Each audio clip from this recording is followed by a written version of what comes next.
एक सरसब्ज और पुरसुकून गांव में एक नन्हा सा लड़का रहता था। उसका नाम अहमद था। अहमद बहुत ज़हीन, फर्माबरदार और नरम दिल बच्चा था।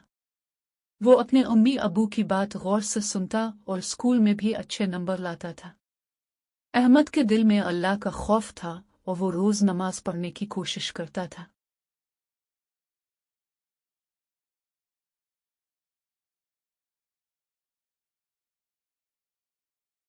इसी गांव में अहमद का एक दोस्त भी रहता था। उसका नाम बिलाल था। बिलाल भी अच्छा बच्चा था, मगर उसकी एक आदत अच्छी नहीं थी। बिलाल को जब भी किसी दूसरे बच्चे की कामयाबी नजर आती तो इसके दिल में खुशी के बजाय अजीब सी जलन महसूस होती। एक दिन स्कूल में उस्ताद ने ऐलान किया, इस हफ्ते सबसे अच्छी लिखाई अहमद की है, इसे इनाम दिया जाएगा। सारी क्लास ने तालियां बजाईं। अहमद शर्मा गया और दिल ही दिल में अल्लाह का शुक्र अदा किया। लेकिन बिलाल का चेहरा आतर गया। इसने दिल में सोचा, हमेशा अहमद ही क्यों, मैं भी तो मेहनत करता हूँ। यही वो लम्हा था जब हसद ने बिलाल के दिल में जगह बना ली। बिलाल को खुद भी नहीं मालूम था कि वो जिस एहसास में मुब्तला हो रहा है वो हसद है। हसद का मतलब है किसी की नेमत देखकर ये चाहना कि वो नेमत इससे छन जाए। ये वो बीमारी है जो दिल को सिया और सुकून को ख़त्म कर देती है। एक शाम बिलाल अपनी दादी अम्मा के पास बैठा था। इसका दिल बहुत बेचैन था।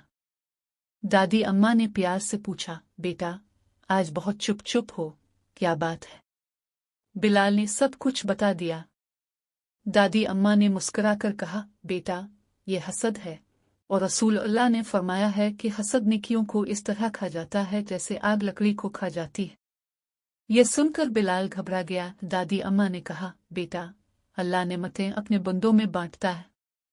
अगर किसी के पास ज्यादा है तो इसका मतलब ये नहीं कि तुमसे कम मोहब्बत है। अगर तुम हसद करोगे तो अपनी खुशी खुद ही जला दोगे। उन्होंने मजीद कहा, जब किसी को नेमत मिले तो ये दुआ करो, माशाअल्लाह, अल्लाह उसे और बरकत दे और मुझे भी अता फरमा। अगले दिन स्कूल में अहमद को एक और कामयाबी मिली। बिलाल का दिल फिर जलने लगा। वो अहमद से बात भी नहीं कर रहा था। आहिस्ता आहिस्ता बिलाल का दिल उदास रहने लगा। इसकी पढ़ाई कमजोर हो गई। उसे किसी चीज में मजा नहीं आता था। वो समझ गया कि हसद ने इसका सुकून छीन लिया है। अगले दिन स्कूल में अहमद को एक और कामयाबी मिली। बिलाल का दिल फिर जलने लगा। वो अहमद से बात भी नहीं कर रहा था। आहिस्ता आहिस्ता बिलाल का दिल उदास रहने लगा। इसकी पढ़ाई कमजोर हो गई। उसे किसी चीज में मजा नहीं आता था। वो समझ गया कि हसद ने इसका सुकून छीन लिया है। एक रात बिलाल ने अल्लाह से रोते हुए दुआ की, आ अल्लाह, मेरे दिल को साफ कर दे, मुझे हसद से बचा ले और मुझे शुक्रगुजार बना दे। ये वो लम्हा था जब बिलाल के दिल में रोशनी आने लगी। अगले दिन इसने अहमद को मुबारकबाद दी और दिल से खुशी महसूस की। ये एहसास बहुत खूबसूरत था। अहमद ने मुस्कुराकर बिलाल को गले लगा लिया। हम दोनों एक दूसरे की मदद करेंगे, ठीक है? इस दिन बिलाल ने जान लिया कि दूसरों की खुशी में खुश होना ही असल खुशी है। वक्त गुजरता गया। बिलाल ने हसद छोड़कर मेहनत, दुआ और शुक्र को अपना लिया। अल्लाह ने भी इसके दिल को सुकून दिया और कामयाबी भी अता की। हसद दिल की बीमारी है। हसद नेकियों को खत्म कर देता है।